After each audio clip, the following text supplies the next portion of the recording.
कथा कौन सी चल रही है? कथा चलेगी मेरे बाबा भोलेनाथ की बारात की तैयारी। और मेरे बाबा भोलेनाथ को जो है ना बड़े अच्छे तरीके से उनकी गढ़ सजा रहे हैं। देखिए कल जो प्रसंग चल रहा था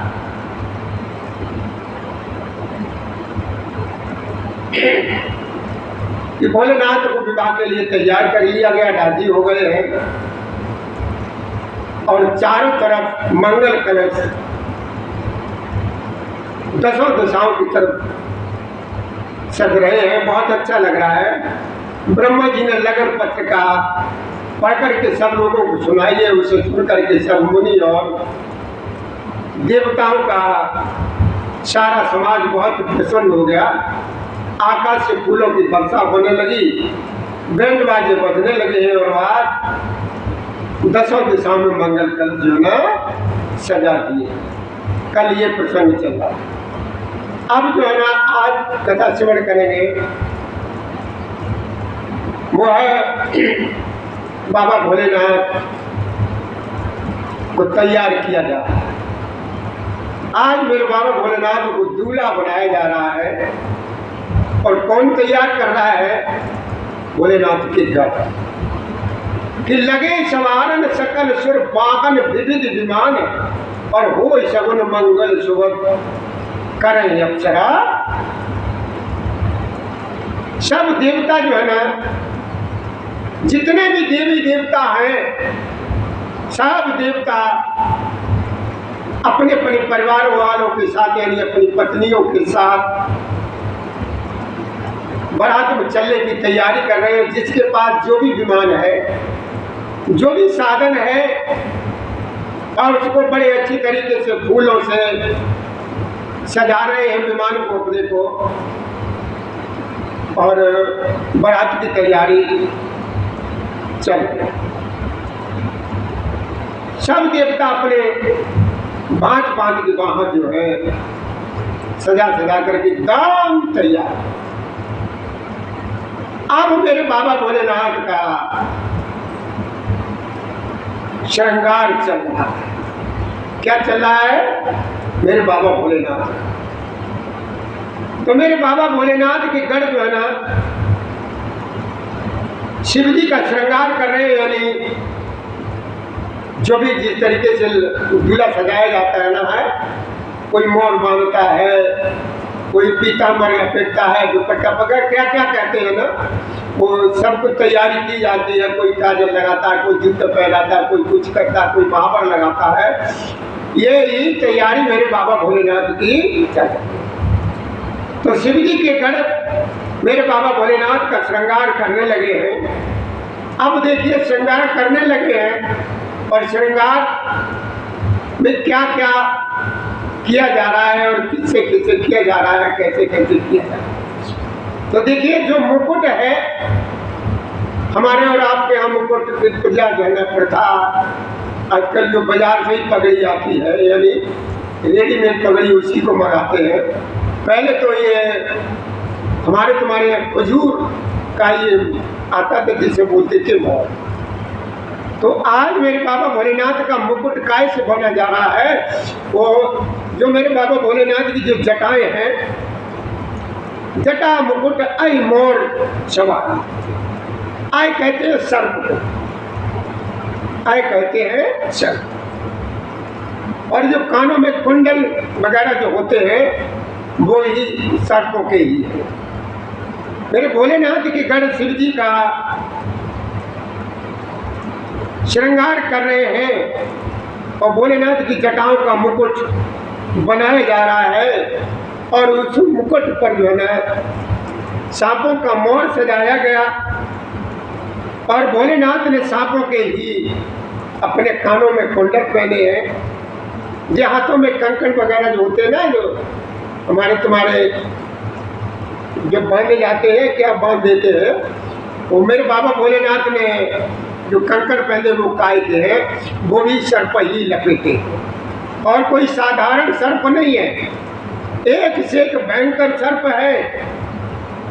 जो आदमी अगर देख ले, जो बाबा भोलेनाथ के जो सर्प जो उनके हाथों में कंकड़ की जगह पर जो लपेटे गए थे, वो इतने भयंकर सर्प थे, अगर मनुष्य में कोई देख ले तो फुचकार से ही मर जाए, ऐसा हो जाए। और देखिए, शरीर पर जहाँ हम तुम दूल्हे का जो सजावट करते हैं ना, तो वो पाउडर वगैरह लगाते हैं, बढ़िया बढ़िया क्रीम लगाते हैं, पाउडर लगाते हैं। तो बाबा के शरीर पर क्या लगाया जाए? वही विभूति जो मुर्दे की जो राख होती है वो ही लगाई जा रही है। और वस्त्र जो होते हैं हमारे और आपके, बढ़िया बढ़िया वस्त्र पहनाए जाते हैं, कुर्ता है, पजामा है, पैंट सूट, आज तो पैंट सूट में चलने लगे हैं। और वो बढ़िया शेरवानी आती है बाजार से, शेरवानी सिलवाते हैं, उसको तलवार सिलवाते हैं, सब कुछ होता है ना। लेकिन भोलेनाथ ने क्या पहना हुआ है? बागांबर, यानी बाघ की खाल, वो लपेटे हुए हैं। शिव जी के सुंदर मस्तक पर चंद्रमा है, गंगा जी सिर पर चंद्रमा है और गंगा जी है सिर पर। 3 नेत्र हैं, सांपों का जनेऊ है, गले में विष और छाती पर नरमुंडों की मां। जिस तरीके से हमारे तुम्हारे यहाँ दूल्हे को सोने के जंजीर पहनाते, और जो भैया ज़्यादा बहुत अच्छे पार्टी को होते हैं तो हीरे मोती जन क्या क्या वगैरह ये भी जंजीरों में लगे होते हैं। लेकिन बाबा भोलेनाथ के गले में क्या है? नरमुंडों की माला। नरमुंडों की माला वो भी 2 तरह की है। बाबा भोलेनाथ के गले में जो माला पहनाई गई है वो 2 माला है। और एक माला में जो खोपड़ियाँ हैं वो बिल्कुल साधारण है, जिनमें मूछ कुछ नहीं, एकदम स्त्री जैसे साफ। और एक है दाढ़ी मूछ वाली, एक दाढ़ी मूछ वाली माला है। 2 तरह की माला है भोलेनाथ के गले में। तो अब जो 2 तरह की माला है वो माला में क्या है? एक माला जो सुंदर और साफ स्त्री जैसा जो चेहरा दिखाई दे रहा है वो माँ पार्वती के सिर है। क्या है? माँ पार्वती के सिर है कि उसमें ये दिखाया गया है कि इतनी बार माँ पार्वती जी का मरना और जीना हो चुका। राम राम बेटा, राम राम राम राम। और दूसरी जो दाढ़ी और मूछ वाली माला जो है उसमें जो दिखाया गया है राहु और केतु। तो शिव जी के सुंदर मस्तक पर चंद्रमा, सिर पर गंगा जी और 3 नेत्र हैं, सांपों का जनेऊ है, गले में विष और छाती पर नरमुंडों की माला की। इस प्रकार उनका वेश अशुभ होने पर ही वे कल्याण की धाम कृपा। इतना भयंकर सब कुछ किया गया और फिर भी लेकिन उनका मन इतना बढ़िया, इतना सुंदर है कि एकदम ही वो कृपा कर दी। अब बाबा के हाथ में क्या है? जैसे आपने देखा होगा आजकल हमारे तुम्हारे दूल्हे को वो क्या दी जाती है? हाथ में तलवार दी जाती है। उसको क्या बोलते हैं? तलवार ही बोलते हैं, हम तो ये जानते हैं। तो बाबा के हाथ में क्या है? त्रिशूल और डमरू। एक हाथ में त्रिशूल और दूसरे में डमरू सुशोभित है। शिव जी बैल पर चढ़ करके चले और भोलेनाथ की सवारी क्या है? बैल है, वो भी कैसा है? दूल्हा है। बाबा जी दूल्हा बनकर के चले और उनकी सवारी जी कौन है? बैल। वो कौन हो? वो नंदी महाराज। और वो भी एक सीन टूटा हुआ है। बैल पर चढ़ करके चले हैं, बैंड बाजे बज रहे हैं, बड़े अच्छे तरीके से बज रहे हैं। और ये सारा सब कुछ नजारा और भोलेनाथ को देख देख करके सभी देवांगनाएं, जो देवताओं की स्त्रियां थी, वो हंस रही है और मुस्कुरा रही है। कहती है कि हमने ये देखा है, वो आपस में जो देवताओं की स्त्रियां थी, जो देवताओं की देवांगनाएं थी, आपस में बात कर रही थी कि हमने जो आज तक जो ना बारात में बहुत के विवाह किए हैं, विवाह भी किए करवाए हैं, गए हैं, लेकिन इन जैसा हमने आज तक जो ना दूल्हा नहीं देखा। वो ये कहती है कि जिस तरीके से ये दूल्हा है, इस दूल्हे के मुताबिक दुल्हन इस जगत भर में कहीं पर भी नहीं है। इस दूल्हे के मुताबिक दुल्हन इस सारी जगत में नहीं है। अब देखिए, मेरे बाबा भोलेनाथ के जो बाराती है, जो घर है, स्टाफ है, वो अलग चल रहा है। और मेरे भोलेनाथ ये जो बाराती साथ में है, जैसे हमारे विष्णु भगवान, ब्रह्मा जी और देवता, इनका समूह जो है ना अपने अपने वाहनों पर बारात में चल रही है। देवताओं का समाज सब प्रकार से अनुपम, यानी अनुपम का शब्द वहां पर लगाया जाता है जहां पर सुंदरता अधिक हो, जिसका रूप वर्णन में किया जा सके वो अनुपम। तो देवताओं का जो समूह है बहुत ही सुंदर है, यानी परम सुंदर है। दूल्हे के योग्य जो है ना वहां पर ये बारात होती है कि दूल्हा के स्टाफ के आदमी जो भी है वो कैसे है, इस तरीके के हैं कि उन बारातियों का अगर कोई दर्शन कर ले तो मरेगा नहीं तो अधमरा तो हो ही जाएगा।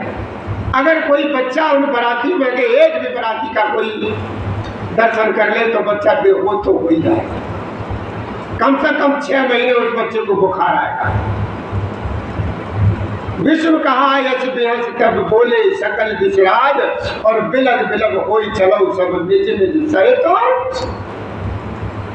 अब मेरे बाबा भोलेनाथ और भगवान विष्णु जो है आपस में प्रेम बहुत है, दोनों अटूट प्रेम है।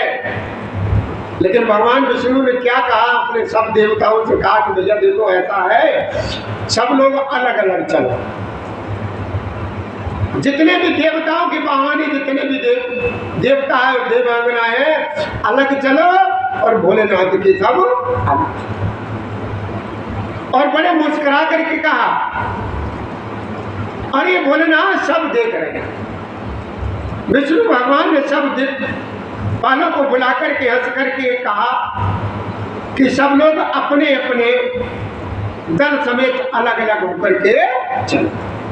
तो आगे तो भैया देवताओं को किया गया, आगे आगे किनको किया गया? देवताओं को। जो कोई भैया देवताओं को देखता है वो प्रसन्न हो जाता है और मोहित हो जाता है। वो इतना प्रसन्न होता है, इतना प्रसन्न होता है कि आज इतनी सुंदर बारात पहली बार दिखाई। ये भाई हम लोगों की यह बात वो क्या कहते हैं, आपस में सभी लोग बात कर रहे हैं, भगवान विष्णु और ब्रह्मा जी जो भी देवता लोग हैं, वो ये कहते हैं कि हे भाई हम लोगों की ये बात, ये जो बारात है वर के योग्य नहीं है। क्या पराए नगर में चलेंगे तो वहां पर जाकर के अपनी हंसी उड़वाएंगे? बारात भोलेनाथ की बाराती तो कोई भूत चुड़ैल, कोई लूला लगड़ा गधे पर क्या क्या तरह तरह की घर संगी साथी स्टाफ के चांडाल भूत पिशाच ये बाराती है, संगी है स्टाफ के। तो भगवान विष्णु ने यही कहा कि भैया देखो जितने भी देवी देवताओं जो है ना सब लोग एक साथ होकर के अलग अलग चलो। क्या भैया दूसरे के गांव में जाकर के पूरी बेइज्जती कराओगे क्या है? तो ये जैसे विष्णु भगवान ने कहा तो देवता सब मुस्कुराए और वे अपनी अपनी सेना सहित तो अलग हो गए। और मेरे बाबा भोलेनाथ ये सारा ड्रामा देख रहे हैं। मेरे बाबा भोलेनाथ ये सब कुछ देख रहे हैं। और देखिए ताज्जुब वाली बात, दूल्हा जब अक्सर करके आपने देखा होगा कि दूल्हा जब किसी भी वाहन पर, घोड़ी पर जब बैठाला जाता है या बैठता है तो वो मुंह किधर को करता है बताइए आप? मुंह वो है ना आगे की तरफ करता है ना। अब देखिए हमारी तुम्हारी जो आजकल जो बारात होती है उसमें दूल्हा आगे चलता है। अक्सर करके आपको यही देखने को मिलेगा कि बैंड बाजा बज रहा होगा और दूल्हा चल रहा होगा और बाकी बारात सब पीछे चल रहा। अब देखिए बाबा भोलेनाथ, दूल्हा आगे आगे चल रहा होगा और दूल्हा आगे को ही मुख किए हुए बैठा होगा, घोड़ी पर सवार होगा। किधर? जिधर घोड़ी का मुंह होगा उधर ही दूल्हे का मुंह होगा। और देखिए मेरे बाबा भोलेनाथ नंदी पर सवार है और कैसे बैठे हैं? उल्टे बैठे। जिधर नंदी का मुंह है उधर जो है ना मेरे बाबा भोलेनाथ जो है अपनी पीठ किए हुए। अब ये नजारा देख देख कर भगवान विष्णु जो है ना हंस रहे, मुस्कुरा रहे हैं और ये भोलेनाथ भी देख करके मुस्कुरा रहे हैं।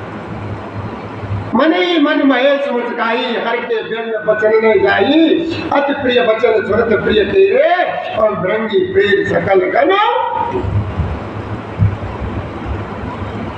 महादेव जी यह देख करके मन ही मन मुस्कुराते हैं कि विष्णु भगवान के व्यंग वचन जो है, ये व्यंग वचन हंसी दिल की जो है ना कभी छूटती नहीं है। अपने प्यारे विष्णु भगवान के अति प्रिय वचनों सुन करके भोलेनाथ ने भृंगी को भेजा और उसको भेज करके अपने सब गणों को अपने पास बुलाया, अलग अलग कर। अब देवता आगे आगे चल रहे हैं और पीछे पीछे भोलेनाथ की। अच्छा, ये जब भोलेनाथ की बारात चल रही है, भोलेनाथ पीछे को मुख करके बैठे हुए हैं, जूड़ा बैल है, सीन एक है नहीं। तो नारायण ने कहा कि प्रभु काहे के लिए तुम हंसी करा रहे हो, दूसरे के नगर में जा रहे हो, हंसी कराओगे, आगे को मुंह करके बैठिए। तो भोलेनाथ ने कहा कि देखो नारायण, हमारे कोई पिता नहीं है, हमारा कोई पिता नहीं है, कोई देखने वाला नहीं है, हम अपने बारातियों को खुद स्वयं देखेंगे। क्या कहा कि हम अपने बारातियों को खुद स्वयं देखेंगे। ठीक भैया चलो। अब जब वहां पर चले हैं, बाबा भोलेनाथ की आज्ञा सुनते ही सब लोग चले आए। उन्होंने स्वामी के चरण कमलों में सिर नवाया, तरह तरह की सवारियों और तरह तरह के देश वाले अपने समाज को देख कर जो है भोलेनाथ हंस रहे। अब देखिए बाराती है कैसे है, कोई बाराती बगैर मुख का है, किसी के बहुत से मुख है और कोई बिना हाथ पैर का है, तो किसी के कई हाथ पैर है, किसी के बहुत से आंखें हैं तो किसी के एक भी आंख नहीं है। कोई बहुत मोटा ताजा है तो कोई बहुत ही दुबला पतला है और किसी किसी के तो ये मुख ही नहीं है, किसी किसी के ये ही नहीं है, ये नीचे का हिस्सा। और कोई जो है ना बहुत ही दुबला पतला है, कोई बहुत मोटा ताजा है, कोई पवित्र है और कोई अपवित्र है, वेश धारण किए हुए है, भयंकर गहने हाथ में कपाल यानी कटोरा लिए हैं और सब के सब शरीर में, ये बाबा के स्टाफ की बात हो रही है, सबके शरीर में ताजा खून जो है ना लगा हुआ, लपेटे हुए हैं। गधे, कुत्ते, सुअर और सियार के से उनके मुख है। गणों के अनगिनत वेशों को कौन गिने, बहुत प्रकार के प्रेत, पिशाच और योगिनियों की जमात है, उनका जो है ना वर्णन कोई नहीं कर सकता। ऐसे ऐसे मेरे भोलेनाथ के गणयन स्टाफ किया कि परम तरंगी भूत सब परम तरंगी भूत सब नाचे गावे गीत, और बोले वचन विचित्र विद देखत अति विपरीत। अब भोलेनाथ के जो संगी साथी हैं भूत प्रेत नाचते और गाते हैं, वे सब बड़े मौजी हैं, देखने में बहुत ही बेढंगे से जान पड़ते हैं और बड़े ही विचित्र ढंग से आवाज निकालते हैं। ऐसी आवाज निकालते हैं ऐसी भयंकर उनके मुख से आवाज निकालती है। कोई आवाज अगर सुन लेता है तो आवाज सुनते ही वो कांपने लगता है डर। अब क्या है, अब जो वहां पर क्या स्थिति है, अब तो भैया जैसा वो दूल्हा है विचित्र, कैसी विचित्र बारात है, जैसा दूल्हा है वैसी बारात बनी हुई है। मार्ग में चलते हुए 5 बात के खेल तमाशे होते जाते हैं, और इधर हिमाचल में बहुत ही बढ़िया विचित्र मंडप बनवा जिसका वर्णन ही नहीं हो सकता है। ऐसा जो है ना विचित्र हिमाचल में मंडप चलता है। जगत में जितने बड़े और छोटे पर्वत थे जिनका वर्णन करके पार नहीं मिलता है, जितने वन समुद्र नदियां और तालाब थे, हिमाचल ने सबको निमंत्रण दिया। बिटिया की शादी है, सबको बुलाया, किसी को छोड़ा नहीं है, सब बुलाया। वे सब अपने अपने इच्छा अनुसार रूप धारण करने वाले सुंदर शरीर धारण कर सुंदरी स्त्रियां और समाजों के साथ हिमाचल के घर गए। सभी स्नेह सहित मंगल गीत गाए। अच्छा, और देखो हमारे और आपके यहाँ अब तो जो कुछ चल रहा है वो चल ही रहा है। अब तो जो कुछ भी चल रहा है वो चल ही रहा है। और आज जो समय चल रहा है सब भोलेनाथ के हिसाब से चल रहा है। ये जो है ना हाथ में प्लेट ले लेकर उठा अपनी मर्जी से उठा करके खाते हैं, इसको कौन सी दावत बोलते हैं? और जो अपने हाथ से मर्जी से उठा के खाती, किसी तरह का कोई भेदभाव नहीं है, इसको क्या कौन सी पार्टी बोलते हैं ध्यान नहीं आ रहा हमें। और यही सिस्टम भोलेनाथ की बारात में चला है, और तभी से ये सिस्टम चल रहा है अपने हाथ उठाओ अपने हाथ से खाओ। क्या था, भोलेनाथ की बारात गई, और भोलेनाथ की बारात गई तो भोलेनाथ के बारातियों को जब खाना खिलाया गया तो बाकी जो लोग थे, तो भोलेनाथ के जो स्टाफ के जो लोग थे वो भैया पंगत में दावत में बैठा ले गए। तो ऐसे थे, किसी के 2 मुंह है, किसी के 3 मुंह है, किसी के 1 मुख है, किसी के मुख है ही नहीं, कोई मुख ही नहीं है। इस तरीके के ऐसे वो लोग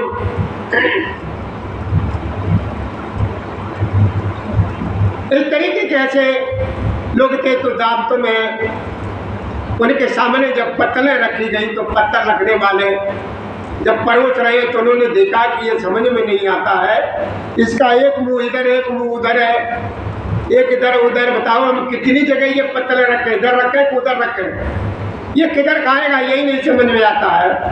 और आगे बढ़ के देखा तो उसके नीचे वाला शरीर इतना है, ऊपर वाला ये है ही नहीं। तो वो ये बाराती जो ना जो खाना खिला रहे हैं खिलाने वाले ये सोच रहे यही समझ में नहीं आता है, इसको पत्थर रखेंगे तो ये खाएगा कैसे, ये हमारी समझ में नहीं है।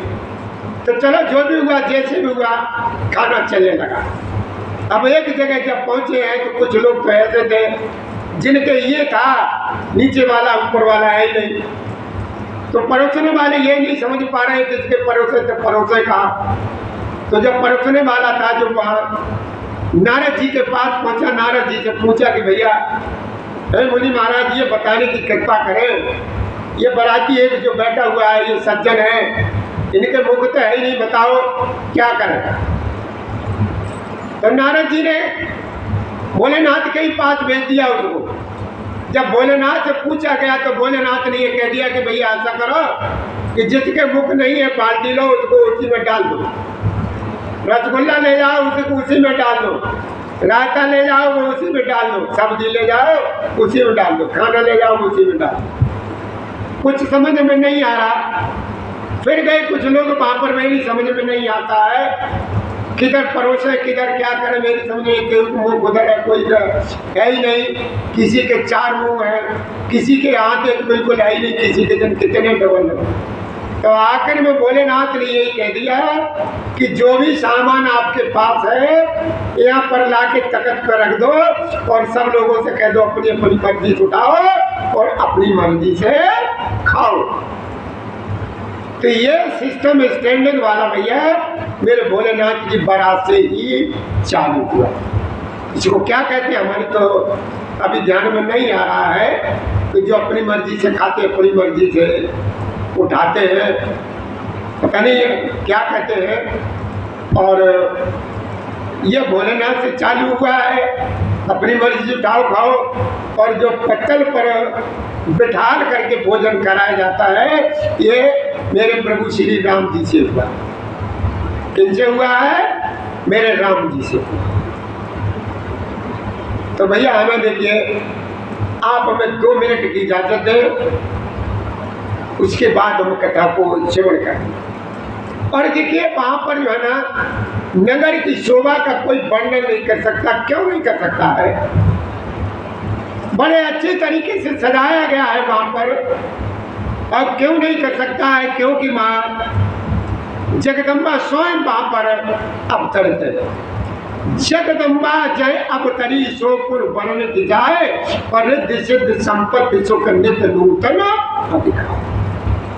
भैया देखो, जिस नगर में स्वयं जगदम्बा ने अवतार लिया, क्या उसका वर्णन हो सकता है? वहाँ रिद्धि सिद्धि संपत्ति और सुख नए नए प्रत्येक दिन हर समय बढ़ते रहते। अब भैया, अब जैसे ही बारात जो है ना गांव के निकट पहुंची है, तो बारात को नगर के निकट आई सुनकर के नगर में बहुत चहल पहल मच गई है, जिससे उसकी शोभा और बढ़ गई। गांव की अगवानी करने के लिए लोग जो है ना तैयार हो रहे हैं। गाय के लिए अगवानी जानते हैं? अगवानी पहले अगवानी कही जाती थी, अब अगवानी नहीं कहते, अब तो स्वागत बोलते हैं। स्वागत करता कौन है? फलाने सिंह। जाइए बारात का उनका समधी जी का स्वागत करिए जा करके, ऐसा होता तो स्वागत किया जाता है। अगवानी का तो नाम ही खत्म हो गया। तो भोलेनाथ की अगवानी, बारात की अगवानी करने के लिए वहाँ के कुछ लोग तैयार हुए, अपने अपने वाहनों से चले हैं, सजा करके बड़े आदर के सहित बारात लेने के लिए अब आ गए। अब देखो भैया कि ही हर से सुर सैन निहारी। बड़े ध्यान से कथा को श्रवण करो कि प्रसंग बहुत अच्छा चल रहा है। मेरे भोलेनाथ की कथा है, विवाह की कथा है, बहुत सुंदर कथा है भोलेनाथ और मैया पार्वती की। कि ही हर से सुर सैन निहारी और हरि देख यति भय सुखारी। शिव समाधि जब देखने लागे और बिदर चले वाहन सबो।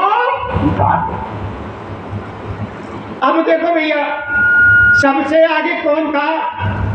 मेरे भगवान विष्णु की यानी देवताओं की टोली आगे थी।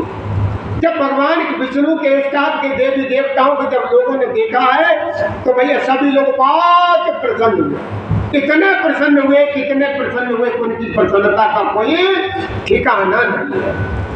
अब जब भोलेनाथ की बारातियों को, इन्हीं स्टाफ वालों को जब देखा है तो जो भी वाहन आए थे और उन वाहनों में जो किसी में ऊंट लगे, किसी में हाथी लगे, किसी में घोड़े लगे, किसी में बैल लगे, जिसमें जो लगा हुआ था वो सभी जो है एकदम भोलेनाथ को देखते ही एकदम सब के सब जो है ना डर के मारे भागने लगे। सब बिगड़ चले वाहन सब आगे। देवताओं के समाज को देख करके सब बहुत ही प्रसन्न हुए, किंतु जब शिव जी के दल को देखा तो दल को देखते ही उनके सब वाहन जो है, सवारियां, हाथी, घोड़े, रथ के बैल आदि डर करके गिरदान भाग, सब भागने लगे। तब अब क्या हुआ भैया, जब सब भागने लगे उन्होंने बजे क्या, तो जब देखा बारातियों के, भोलेनाथ के स्टाफ वालों को देखा तो भैया बारातियों को, देखने वालों को भी चक्के छूट गए। जो बारात की अगवानी करने गए थे उनके भी चक्के छूट गए बारातियों को देख करके भोलेनाथ की। उन्होंने क्या, कुछ उसमें ऐसे थे भैया, हेमंत वाले लोग होते हैं ना, सयाने लोग समझदार, वो भैया खड़े रहे, वो खड़े रहे, देखते रहे कि दर धीरज तय रहे सयाने और बालक सब ले जीव पराने। गए भवन पूछे पित माता और कहे बचन भय कंपित। कुछ जो है ना बड़ी उम्र के यानी समझदार जो लोग थे वो वहां पर डटे रहे, और लड़के तो सब अपने प्राण बचा करके भागे। जो बच्चे थे ना, अक्सर करके बारात को देखने के लिए बच्चों को भी ज्यादा होता, वही सबसे पहले भाग करके आते बच्चे, प्राण लेकर के भागे हैं। घर पहुंचने पर जब उनके माता पिता पूछते हैं तब वे भय से कांपते हुए शरीर से ऐसा वचन बोलते, क्या कहते हैं, जब उनके माता पिता जब पूछते हैं बेटा क्या बात है, क्या कोई बात हो गई है, तो वो क्या कहते हैं कि क्या कहे, कोई बात कही नहीं जाती है, ये बारात है, ये यमराज की सेना है, ये यमराज की टोली है, दूल्हा पागल है और बैल पर सवार है, सांप कपाल और राख ही उसके सारे गहने हैं। वो बच्चे बताते हैं दूल्हे के शरीर पर एक लाख लगी है, राख लगी हुई है, सांप और कपाल के गहने हैं, वह नंगा जटाधारी और भयंकर है, उसके साथ भयानक मुख वाले भूत प्रेत पिशाच जोगिनियां और राक्षस है। जो बारात को देख करके जीता बचेगा, वो बच्चे कह रहे हैं कि देखो माँ, अपने माता पिता को बताते हैं कि जो भी उस बारात को देख करके जिंदा बचेगा उसके हकीकत में माँ बहुत बड़े पुण्य है, और वही पार्वती का विवाह देखेगा। लड़कों ने घर पर आकर के ये सब लोगों को ये बात जगा, मतलब इतनी भयंकर बारात, इतनी भयंकर बारात तो उसका कोई वर्णन ही नहीं कर सकता है। बच्चों ने सब ने यही कह दिया कि देखो माँ, इस बारात को, इस विवाह को वही देखेगा जो जीवित बचेगा। अब भैया हमें 2 मिनट की इजाजत दीजिए, उसके बाद कथा को श्रवण कराएंगे। अगर भैया ये कथा आप लोगों को पसंद आए तो भैया कृपा कर देना, इस वीडियो को सब्सक्राइब जरूर कर देना और आगे शेयर जरूर कर देना भैया, लाइक कर देना। जय श्री राधे, जय श्री कृष्ण गोविंद हरे मुरारी, हे नाथ नारायण वासुदेवा हे। भैया हमारी तरफ से सभी लोगों को हमारी कथा की शुरू कराओ, यानी हमारे भोलेनाथ प्रभु श्री राम के प्रेमियों को बार बार 2 मिनट के बाद कथा को परम सेवन करें।